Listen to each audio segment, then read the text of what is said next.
Hello everyone and welcome to today's webinar on AI-powered scams and cyber attacks, what everyone should know. So we're thrilled to have you join us as part of IOSCO's World Investor Week, a global initiative aimed at enhancing investor education and protection. We're coming to you live from Singapore at the premises of the Monetary Authority of Singapore, or the MAS. In this era where technology and AI continues to reshape our lives, the financial landscape is no exception. While AI has brought about remarkable innovations and efficiencies, it has also given rise to new threats. Scammers and bad actors are increasingly leveraging AI tools to craft sophisticated scams and cyber attacks, making it crucial for all of us to stay informed and vigilant. To help us protect ourselves and our organizations, today we have with us Mr. Lipton Lee, the Division Head, Technology and Cyber Risk Supervision from the MAS. Next to him we have Ms. Bertha Chan, APAC Engagement Lead, Trust and Safety Global Engagements from Google. And last but not least, Mr. Edward Chiang, the co-founder and product manager from Arthur Finance. Welcome. Today, our expert panel will delve into this topic and discuss protective measures that both investors and organizations can take to safeguard themselves from these evolving threats. Thank you for being here. Let's get started. Tom Lee, I'm going to start with you. How has AI changed the landscape of scams and cyber attacks? Let's talk about in Singapore and the region and perhaps globally. Thanks, Edward, and it's my pleasure to be here. So for those of you who have used ChatGPT, Gemini, Midjourney, you'd agree with me that generative AI has been a real game changer. Now, unfortunately, it can also be misused and abused by cybercriminals for malicious purposes. So MAS recently published an info paper on cyber risks associated with generative AI, and I'll take the opportunity to highlight two areas over here. Firstly is the use of AI to improve social engineering to target users. For example, generative AI can be used or enhanced to create more convincing phishing messages. It can also be used to create more realistic deepfakes. And now, why is that an issue? Because oftentimes, social engineering is used as a first step for the cyber criminals to convince the users to attempt to review their user credentials, and which the cyber criminals can then use to gain access to systems, also influence the users to install malware into the systems. So that is a problem.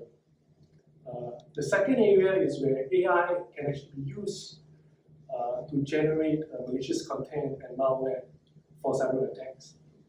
And it doesn't help that such tools are now being commoditized and made available in the underground markets at a fairly low cost, which actually lowers the barrier of entry for cyber attacks. So earlier this month, the UN Office on Drugs and Crime actually published a report on cyber-enabled fraud in Southeast Asia, where they noted how transnational criminal groups have been integrating AI and using them in increasingly sophisticated cyber crimes in the Southeast Asian region. And there's a thriving underground market for crime as a service, malware as a service, and even deepfake as a service. So they noted a 600% increase in mentions of deepfake-related content across the monitored online forums and underground marketplaces between February to July 2024. And between 2022 and 2023, it was reported that there was a 16-fold increase in deepfake-related scams in the Asia-Pacific region. So that seems to paint a pretty gloomy picture. But on a more positive side, AI can also help improve organizations' defenses against scams and cyber attacks. For example, seeing through large amounts of data to identify anomalous activities for further investigation, as well as providing automation to improve and enhance security monitoring operations. Thank you very much for that, Tony. Some very sobering information and subjects that we're talking about here. The threat is very real. We're going to go to Bertha now. And from the consumer platform viewpoint, Google is one of the largest processors of information on the planet. What are you seeing? Yeah, no, I think that's a very important question, right? I think in order to address the threats that we're seeing, we have to first understand the landscape that we're operating in. And I would like to concur with what Tony said about AI being used by bad actors, but I also want to take a step back, and this is how I kind of see it. I think that fraud and scams has existed since the beginning of time, right? As long as there existed money or monetary gains, there were bad actors that would attempt to get it through fraudulent ways or not. So fraud and scams are not new. What is new is the AI layer and complexity on top of it. So I wanted to share a couple of statistics actually, on just fraud and scams in general, and then I'll move on to AI-powered scams. And earlier this year, in the first quarter of 2024, Google released a consumer survey results, and we surveyed over 400 participants across Southeast Asia. And specific to Singapore, since we are based in Singapore today, we found that 1 in 2 online users actually fell prey to scams in the past year. So we have a panel of 4 today. That means that 2 of us would have clicked on something. I think before this we were actually talking about it a little bit. I know which 2. Myself is 1. So 1 in 2 people have fallen prey to online scams. That's the statistic that we're looking at. In terms of global searches for the word scam on Google search, Singapore is ranked number 1. And in the last year, from 2022 to 2023, we saw a 92% increase in the search for the word scam. So people are searching for scams, be it for help or to just understand the problem in general. In Singapore itself, we also saw that deepfakes increased 5-fold in 2023. So that kind of paints you a little picture of like how prevalent scams are in the region. And you asked for a quick global statistic off the top of my head. The Global Anti-Scam Alliance also released that data back in 2023, saying that there was a total loss of $7 trillion USD in a year due to scams globally.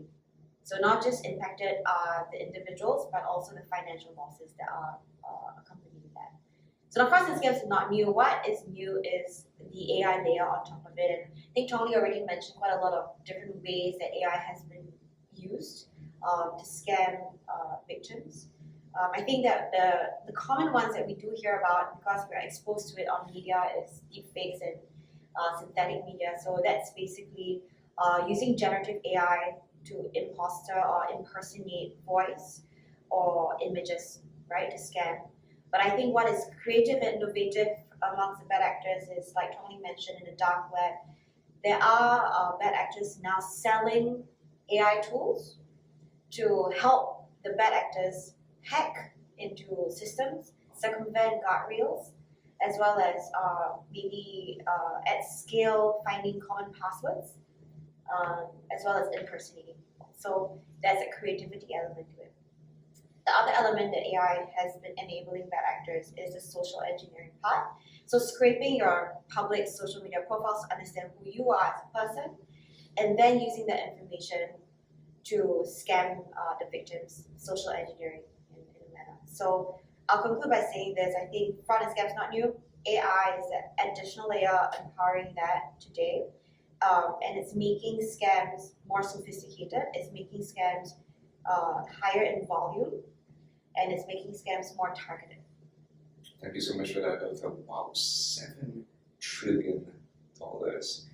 Edward, I'm going to come to you. When you hear a number like that, that's the scale of the criminal enterprise that's utilizing this. I want to hear from you, your point of view from financial institutions. How does that make you feel? Probably the same as it makes all of you feel.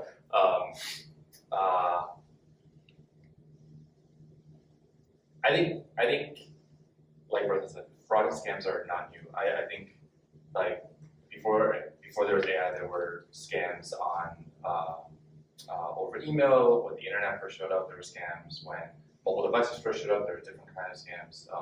We worked very closely. A number of us worked on payments for a long time, the team at Marta.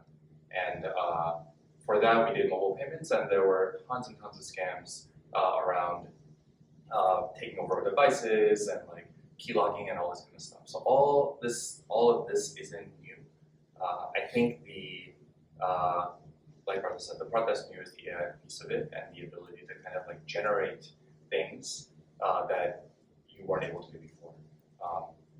At the end of the day, I feel like we just need to figure out a way to make ourselves smarter on like what all these new advancements are and keep up to date so that there will be another one after AI, right? And we'll have to learn how those scams work too. So I feel like it makes me feel like we should all just get into a mode where we're learning about all this new stuff. I remember when I was a banker, it was really quite straightforward. If I wanted to do phone banking, I called my bank. All I needed was my full name, my address, and my ID number. And I would be able to make transactions. But if someone could take my voice and had access to my information, they now have access to my whole bank account through phone banking. It's quite terrifying. Tony, I'm going to come back to you on this. What examples, perhaps, have you seen? Let's move on from individuals to talk about organizations where perhaps AI-driven cyber attacks or scams have been targeted at organizations. Could you give us some examples of that? Yeah. Even though you mentioned organizations, in fact, the most prominent cases that we've seen, again, is still targeting the users. There was one case, I think, back in January 2024, and that was actually reported publicly, that there was this finance officer from a multinational company in Hong Kong that was a victim of a deepfake attack. Right? So the perpetrators actually clawed through the internet and did their own research. So they managed to, obtain the publicly available videos of the CFO and certain staff within the organization, and then used it to create deepfakes that enabled them to conduct a real-time video conference with the finance officer. And then the finance officer was eventually scammed into transmitting, I think, around US $25 million to the scammers. So that was a key. There are certain learning points from there, certainly. And then in another case, that was in February 2024, cyber criminals were observed to be targeting banks or other banking customers in Thailand and Vietnam. So again, somewhat similar mode of operation, whereby they were actually going through the social media profiles of the banking customers, and at the same time, they also used malware and they tricked the users into installing the malware. And through that malware, it was able to gather videos and images of the users, as well as banking credentials and personal identities. And through which they actually use it again to create deepfakes, as well as using the credentials to try to authenticate to the facial recognition system of the banks over there. Yeah. So we can see that the state of affairs is as such, and it's indeed a real problem for us. Thanks for sharing that, Tony. Bertha, I'm going to come to you because Tony mentioned something earlier which really just blew my mind. We've heard about software as a service, but criminals have deepfake as a service, malware as a service. Have you come across examples of these attacks on consumers and users? Yeah, no, definitely. So, Google has a range of product areas, and I think one of the things that Tony called out is, the malware and the deepfakes as a service, and we definitely have seen those also perpetuating through our products. Going back to, what I was saying about the AI being a additional complexity layer, I think it's almost like a whack-a-mole game also, in the arcade, if you imagine it to be, not just that yes, it's malware and it's deepfake, but the fact of the matter is that it allows the mold to change in shape and size, And not just that, but you're on steroids, right? The game is like going as fast paced as it can possibly be. And so to counter that, no longer can you rely on the manual hammer, right? That doesn't change in shape and size. You have to use AI versus AI. So that's one thing that we are trying to, use to counter the malware and deepfakes that Tony mentioned. And AI is not something that is new to Google. We've been using AI since 2 decades ago. So I'll just give two quick examples on how we're using AI to counter some of the examples that Tony mentioned. So for example, in Singapore, this year especially, we saw a rise in side-loading malware apps. So that means that when you're on a legitimate app, occasionally you see a little pop-up, right? And then you're like, oh, you can download this other game or this other app that allows you to do some sort of investment, say for example, and you're like, okay, that's interesting, you click on it, that's a side-loaded app. And sometimes these apps contain malware. We noticed a rise in trend of that, so we started a pilot with the Cybersecurity Agency, CSA of Singapore, to take down these, to block these side-loading apps. And it was a decision on our part, on the Android platform to do that. And since February to now, which is October, we've seen a takedown of more than 100,000 apps. Wow. So that's a lot, and also that's on 300,000 devices. So that helps protect our users from not having malware accidentally installed on their phones by clicking through the side-loaded apps. So that's one example of how we're trying to protect our users from the beginning, even before the abuse reaches them. The second one, I think more familiar to you guys, might be Gmail. So, users of Gmail, we have 10 million spam emails that are blocked every minute using AI. So that doesn't even get to our users, right? So, I'm throwing big numbers out there, but that's also how we are using AI to operate at scale, to target the bad actors that are also operating at scale with AI. So that means 99.9% of spam emails are actually blocked before it reaches our consumers or our users. And that tracks with what you said earlier. 1 in 2 people, 50% of people have at some point either fallen for or been exposed to a scam. Edward, I'm going to come to you on this one. How aware do you think people are about this? Or is everyone just living in this la-la land, rose-tinted glasses, everything's fine? Are we just not seeing the level of risk? Are we not taking it seriously enough? No, I think the awareness is starting to rise. I think forums like this, where we're talking about this kind of stuff, indicate that generally we know that we have to watch out for a lot of these things. The piece I think where maybe we're all still catching up is just how fast all of this stuff is moving, right? How creative people can get with generative AI scams, and the fact that there's a whole dark web of people that are making new tools and making tools for people to run scams. My sense is we've reached the point where people generally know that you don't exactly know what you're looking at is real or not. And I think where we haven't gotten to yet is, okay, how do we teach all of us, how do we notice when something looks a little bit off and doesn't look quite like it was actually generated, but it's generated by an AI. That's Since you brought that up, Edward, and thank you for talking about this, it is a big challenge in identifying that something is a scam, something is off. I'm going to just reverse the order and come back to Bertha on this. When we are talking about the challenges that individuals, organizations are facing, how hard is it to identify a scam? Yeah, so maybe I can answer from a bit of personal experience, right? I think that AI has really made it a lot more sophisticated for the fraud that we're seeing. And it's believable, right? You have a synthetic audio, you have a synthetic visual. It's difficult to identify what's real versus what's not.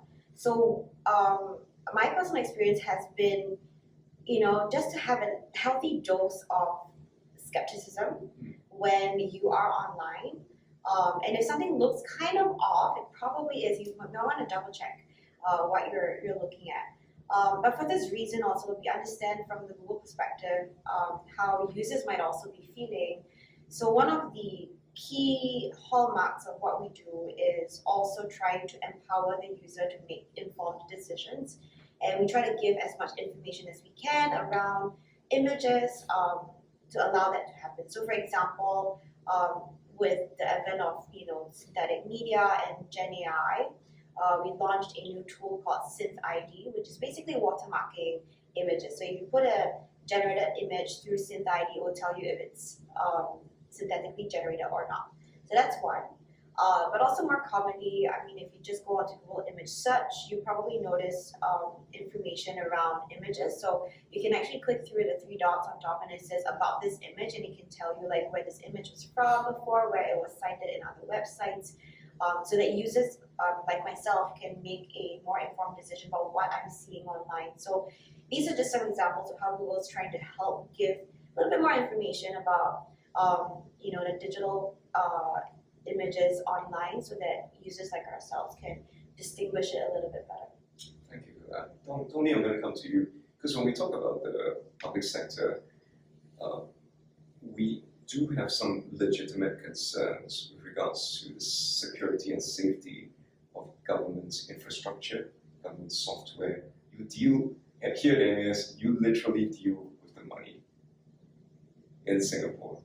And when that's at risk, and you realize that you are one click by somebody away from a major breach that could affect the entire nation, the scale of the challenge is really huge for you, isn't it? Yeah, and certainly it is. That's why I think, as colleagues over here pointed out, it's actually a difficult issue. And just now, Edward mentioned about how the threats are constantly evolving, right? So we need to put in place surveillance mechanisms to maintain our situational awareness on what are the latest trends and developments. Now, when it comes to safeguarding our systems, one of the key strategies is to ensure multiple layers of defense, multi-layer security or defense in depth, right? So that when one measure fails, it doesn't lead to any further consequences, because the subsequent layers mechanisms will kick in to help safeguard the system still, right? And we're talking about the basic cyber hygiene practices, such as system and network security controls, timely patching, so that you have a process in place to make sure that application vulnerabilities are patched in a timely manner, and then ensuring the safe and secure configuration of systems, as well as multi-factor authentication, especially for the most critical systems, so that when you put in place all these layers on the whole, even if the user, the threat actors manage to circumvent one or a few of those, the others can still kick in to ensure the safety and security of the systems. Thank you for that. And staying with you, Tongbi, and then after this we'll go to Edward, because we're going to talk about financial institutions, because really the most high-profile scams always involve money. People losing lots and lots of money. Remember the OCBC having to pay out millions of dollars to their customers who clicked on bad links. And even though ostensibly it wasn't the bank's fault, the bank did pay out and compensate their customers. When you look at things like that, how is MES working with financial institutions to help them prevent these scams and to protect the consumers and customers of them? I think MES, together with IMDA, we recently announced the Shared Responsibility Framework. Over there, we laid out some of the measures that financial institutions, as well as telcos, need to implement as a baseline. And in the event that they are in breach of those obligations and scams occur as a result, then the financial institutions or the telcos will actually be liable. So there are things such as notification of transactions, setting certain thresholds, having a cooling off period whenever there's a new digital token provisioning, as well as real-time fraud surveillance. So these are the measures that are put in place. And in complement to that, I think banks themselves are also coming up with their own goodwill framework to lay out those situations whereby they may possibly compensate the users. But it actually takes a whole ecosystem approach, and at the end of it, I think the users also play a very important part to make sure that they are more aware and more discerning, and also to take steps to protect themselves from scams. So, Edward, I'm going to come to you. I think we both agree that MAS has moved very fast on this because this really was a matter of public concern. From the financial institution's point of view, do you think this is enough, or can we go further with this? Do we need to go further? Yeah, I think we can always go further, right? I think where we've gone to is a really good place. For instance, the way like Arta works, and many of the consumer services I'm sure you all use work, uses this model that Tony talked about, which is this zero trust model, where when you type in your password, there's a whole set of services that talk to each other to then render whatever's on your screen. And the zero trust model is effectively like none of these services trust each other. Every single one authenticates with each other. So even if you access one, you don't broad scale get access to everything else. And that's the way Arta works, the same way the MAS is guided. The other thing is we also use multi-factor, right? So like even if you can somehow impersonate yourself into like one part of some service, you actually need to physically get your fingerprints or your like phone in order to actually access the rest of the data. So I think these measures all go much of the way there, but there will be more threats. We will have to figure out how we tackle a lot of the new ones that come up. And I think this kind of ongoing dialogue and ongoing surveillance of what are the newest things coming out and how do we like use AI to like protect ourselves against these new generative AI threats is I think what we'll have to do over the coming years. Staying with you, Edward, I think if today you had a customer who came to you and this is a really fraught kind of situation where a customer said, hey, I got an email that was purportedly from you telling me to do certain things, and now I've lost $50,000, for example. Yeah. What sort of recourse do you have as a financial institution operating in Singapore? Yeah. So there are a couple. One, first, hopefully we never get to that point because of all these multi-factor systems that are in place, right? Where even if someone actually got this email, it would fail authentication on our systems because that wasn't actually a real email, right? That's the way we've been thinking about it. At the end of the day, like your money, this is a very Arta-specific example, but your money sits with Bank of New York Pershing with Arta, and there are a bunch of protections against like all these kind of things if anything happens. But I think the actual answer to your question, I think, is these systems are in place such that these impersonated emails never actually allow access to the system in the first place. Thank you for that. And I think a lot of our viewers who work for financial institutions are thinking, yeah, this is something we really need to review. Do we have enough of this? I'm going to come back to Bertha on this because you mentioned earlier this insane statistic. Per minute, 10 million phishing, scam emails from bad actors. But even then, some of them still fall through the cracks. What's Google doing to try to close up that gap, to make sure that none of these get through, or little of these get through? And that's a fantastic question, and I think it ties quite nicely to what Edward was just saying about trying our best to not have the abuse reach our users in the first place. So by that, it's really thinking about safety by design. And I'm Singaporean, so I like to use the layered cake example, kueh lapis, right? So there's a more sophisticated term in Google that we use to call it a funnel, but I like to think of it as kueh lapis. So the fundamental layer is safety by design. So that includes, using our AI models to block out that 10 million spam emails from reaching our users in the first place. There are other, tactics that we use to do that, but that's the first layer of safety by design. With AI specifically, we also are thinking in that first layer of end-to-end responsibility and frameworks that help us to make sure that AI is not being abused. So in that, we have joined a coalition of Safer AI, where we work with our industry partners like Amazon, OpenAI, to really think about the standards that should be put in place in the industry to ensure that AI is safe. So that's the first layer, safety by design. Now, like you said, unfortunately, there will be some that falls through the cracks, right? That's reality. It's not 100%. So the next layer, we think about detecting it as quickly as possible and then responding appropriately. So in terms of detection and responding, we have account verification measures in place. So that means that should we see that there's a suspicious account with suspicious activity, we take action immediately, and we take action not just on the content level, but we also take action at the account level. So that helps to hopefully dissipate the abuse from bad actors by the account. The last layer really is collaboration.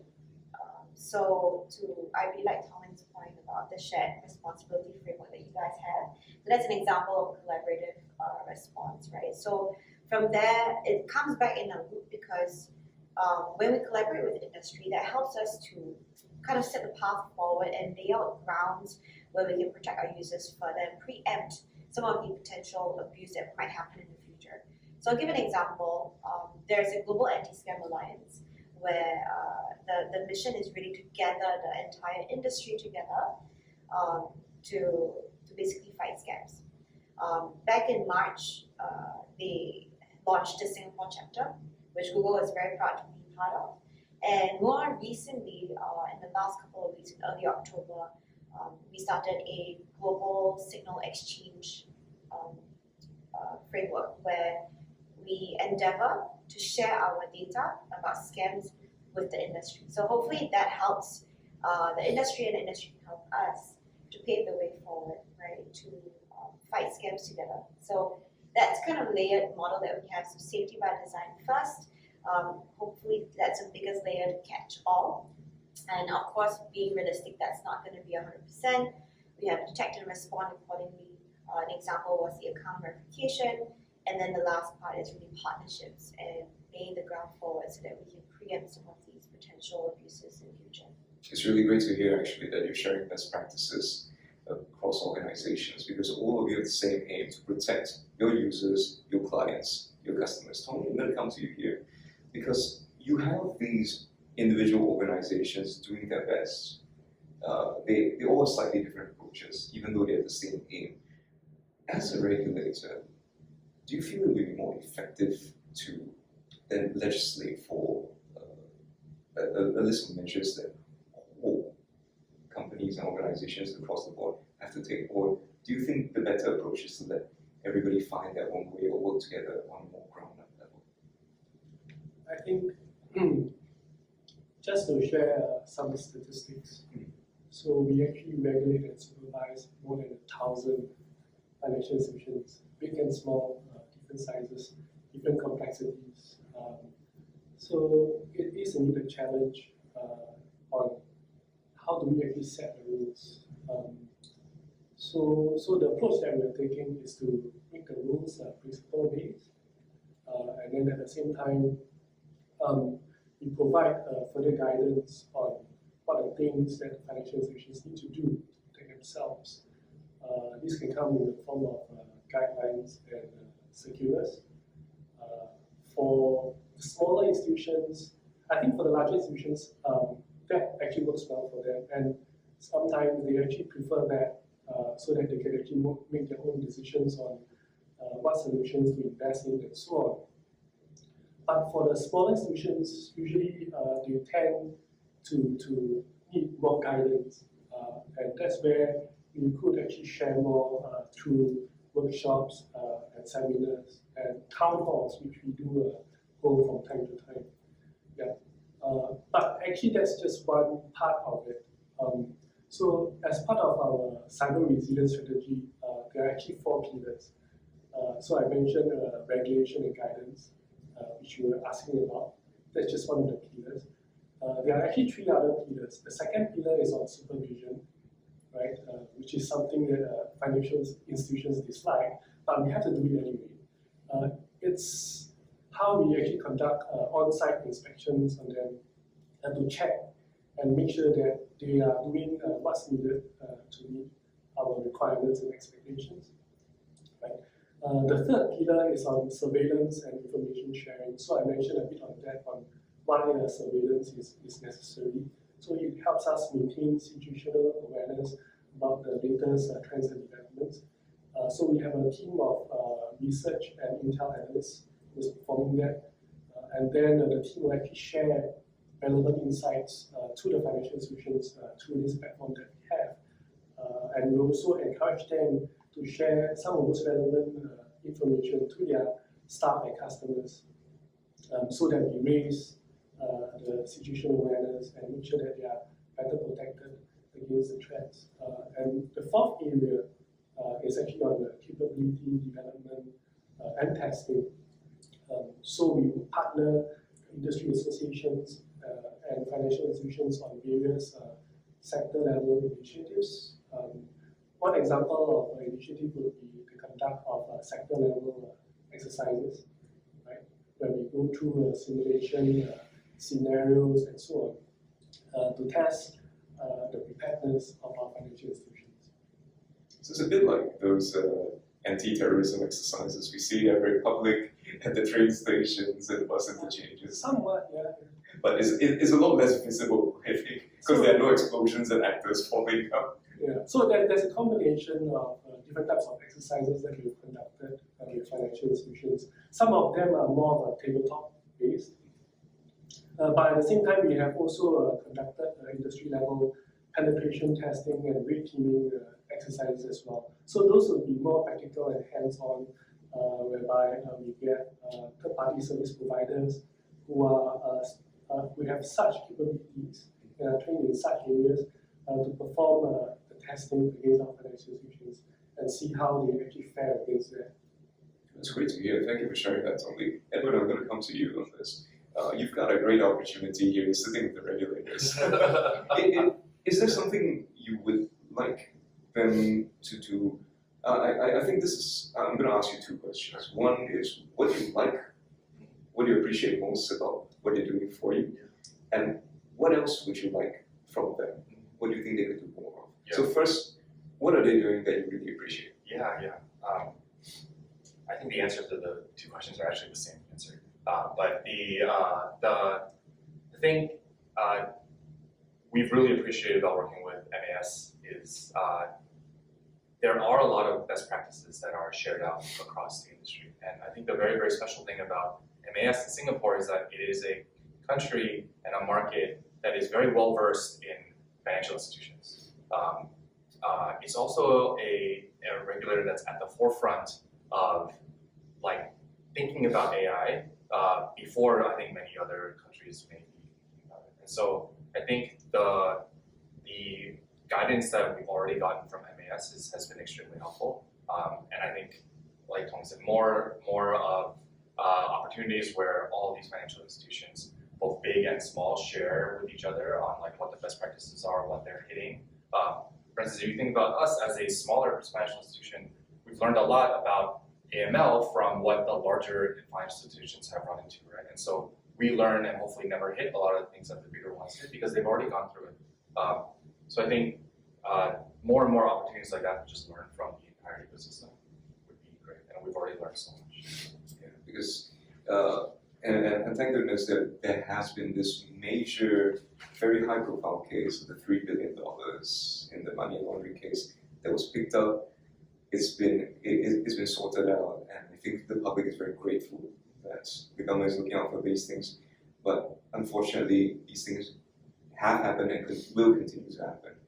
I'm going to move on to Bertha now. We're going to talk about Google, and I'd like you to share with us some of the things that Google does to help prevent Google from falling prey to these AI scams, to cyber attacks, so that I think some of our viewers will appreciate hearing about that, because they'll be like, okay, so what do you do to keep your organization safe? Yeah, so that's a really great question as well. For Google, for our users, we really do think about the layered approach that I mentioned. But then also on top of that, there are some additional measures that we are keeping ourselves safe. So one example is AI-assisted red teaming. So I'm, talking about red teaming, which is basically trying to find our own vulnerabilities there. Since we have AI on our side, using AI versus AI to really try to find our own vulnerabilities to red teaming is one of the ways that we're using to protect ourselves. I think in Google also, we're a large company, we have ourselves thousands of users. So I was just talking to Edward earlier on, and he was sharing about this idea of inoculation, which is basically testing our own people about our own vulnerabilities, right? So one of the things that I think it's interesting to think about is if scams was more like a virus, right? In addition to I can sit here and tell you about, slow down and not believe anything that you see on the internet. But what really is useful is thinking about your own immunity as a system. So inoculation really means that for our own employees and our users in general, thinking about giving them a little bit of maybe a game or a sense of a phishing email, and then having that actually being tested with them, and then they realize actually that's a fraud or a scam, and from there being inoculated and more resilient to fraud and scams. So internally, we also do have such exercises as well as education seminars where we gather our folks in and talk about that. So that's some of the ways that we're keeping ourselves safe. So it's a bit like a vaccine. I love the analogy, the fact that you're introducing something that's effectively harmless, but because you come into contact with it, you realize, this is something that we're lacking. This is something that we should be doing. This is something we could do to protect ourselves. And because you had someone who sent you a phishing link, for example, that's entirely harmless, so that ethical hackers you hire for. Exactly. So the inoculation, exactly like what you said, like a vaccine of sorts, so that you get a little bit of a higher resilience to fraud and scams. And this is something that our research team is really looking into, and they're looking to develop some sort of game or a way to help inoculate our users and ourselves against it. But the thing about fraud and scams is it's interesting because it's quite hyper-local, it has to have that cultural nuance, right? So in Singapore, I think the most recent trend is the Labubu doll, right? Oh, so that, yeah. for example, it's not going to happen in other parts of APAC as much, say India, for example. So every scam is quite hyper-local. And so because of the hyper-localness of it, the inoculation research also has to take that into account. So when you are giving someone that vaccine, how do you localize that such that it's not too obvious it's a scam, so that people can still make sense of it in their local context and actually consider if that's a scam or not for themselves. But also, it's relevant to the person that's sitting in that geography. So that's an ongoing piece of research that we are looking at. And we started in India, and that was pretty successful. Hopefully, bringing that to the rest of APAC soon. That's awesome. Thank you for sharing that. Edward, I'm going to come back to you on this one because I think we've got the time now to talk about some examples of things that, of scams that perhaps you've experienced, because it may be useful for our viewers to hear. So either from your own organization or you've heard from your peers in the industry, what are some AI scams that you've heard about? We've hit a few. We've definitely hit a bunch that are deepfakes. And there are sophisticated deepfakes and less sophisticated ones. For instance, in a pre-generative AI world, when we were building up the ARTA team in the beginning, new employees would get sent an SMS from our CEO saying that he needed them to buy them an Amazon gift card, right? I don't know where this was coming from, but it was almost like every single new employee would screenshot I just got this SMS. obviously like this is the very low tech version of it, right? The new versions of it are people have generated deepfake videos there was one actually very recently of Sundar, Google CEO, talking about an investment opportunity in India, right? And it was somehow linked to Arta because of I don't want to actually. And so we're seeing these like videos that one was like luckily taken down, but like And to be clear, these yeah. videos of the Google CEO are absolutely fake. They're completely fake, completely fake, right? But like, I mean, I think that's where like generative AI has gotten to a point where unless you have a discerning eye, sometimes you don't realize it, right? And I think that's where companies like Google and Meta and all these other financial institutions will use their own AI engines to very quickly detect that this is not real and then take it down. The other place where we see that is we're a financial institution, we need to really like do KYC checks and validate documents and make sure that you are a real person when you onboard. And so like we can use generative AI to make fake documents too, right? And so those are places where we have to be very vigilant and make sure that the documents we're seeing are real documents. Things like SyncPass help us a lot, right? Because as a financial institution here, we can rely on the rigor of the SyncPass system to make sure that the information we're getting is valid. So those are some of the ways. On that video, just commenting also, I haven't seen that actual video, but just in general, like videos with synthetic images and media. I think one of the things that I think is pretty cool and we rolled out recently was the requirement to label if a video was made with Gen AI or synthetic methods. So, you know, there's one way which is to take down a video if it's obviously an impersonation act that is intended to fraud, but there's also that other side of the spectrum where people are just using it for creative means, right? So, you know, Gen AI, yes, it can be used for fraud, but it can also be used for creative means, but we still want the user to know that this is not real. So we've begun to label or require the creators on, say, YouTube to label if they're using Gen AI to create something. And for certain pillars where it's even more important for these labels to happen, such as in election advertisements, right? You think about, say, the US elections, and then they're using some sort of Gen AI, maybe just create something creative. It doesn't have to be malicious. It has to be declared. So that users, when they are watching a video, at least you know, right, that this has been added on with Gen AI and not everything that you're seeing is real, and you make a decision for yourself on whether or not you want to believe in certain parts of this video as well. So that's a takedown element if it's obviously malicious harm, but also that's that that spectrum where Gen AI can be used for perhaps creativity, innovation, and some good, but we still want the users to know that. So that's an interesting kind of segue.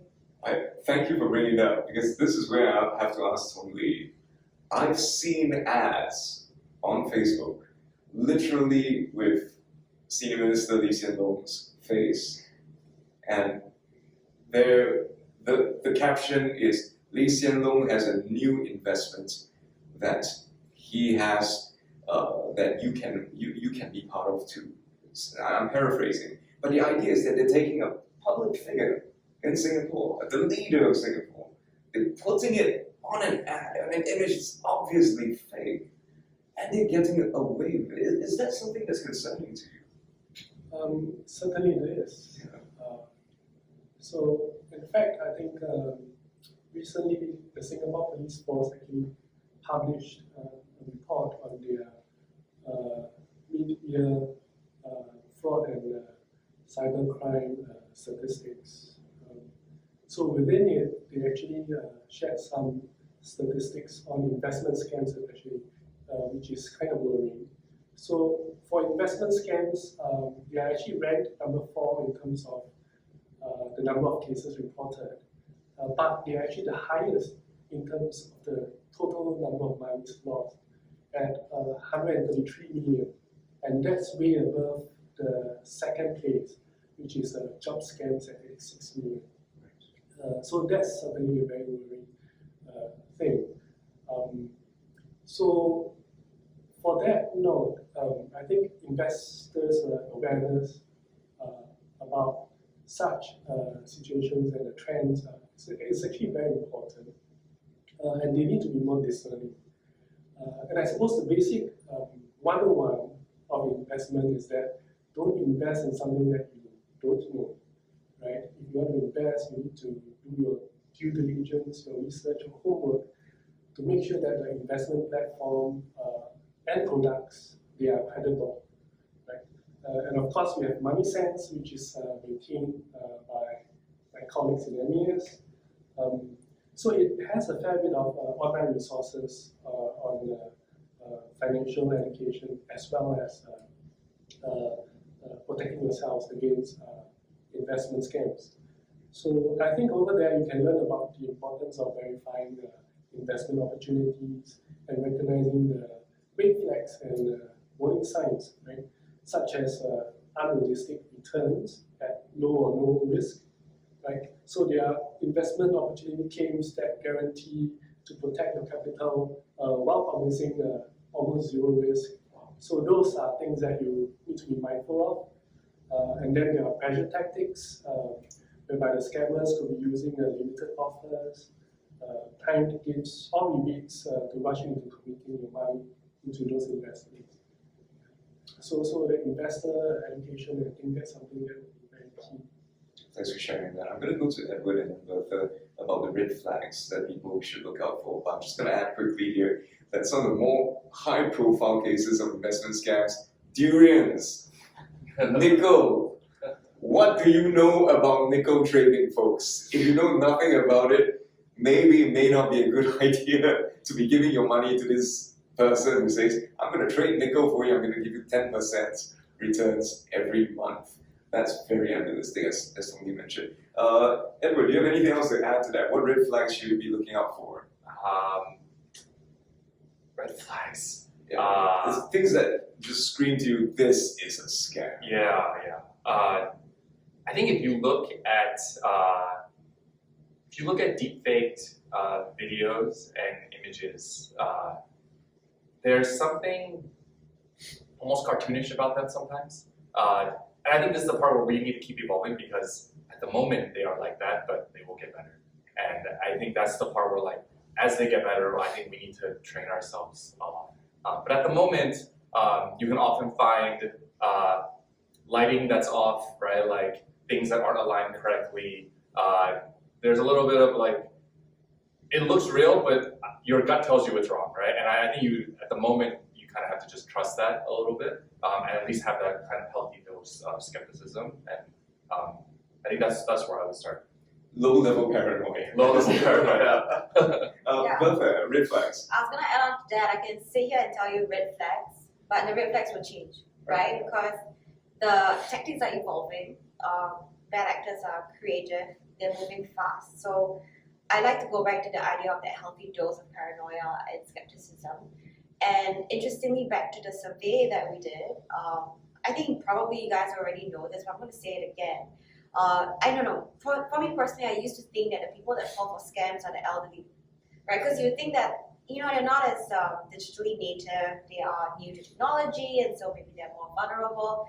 But surprisingly, our statistics showed that the main group of demographics that fell for scams are the people sitting on this panel. So like 30s to mid 40s. So that's the range of the folks that are really susceptible to scams. Why? Is it because we're overconfident? Exactly. So back to that paranoia, right? Firstly, we use digital tools a lot more, so that by law of average, it already exposes you to more possibility of scam.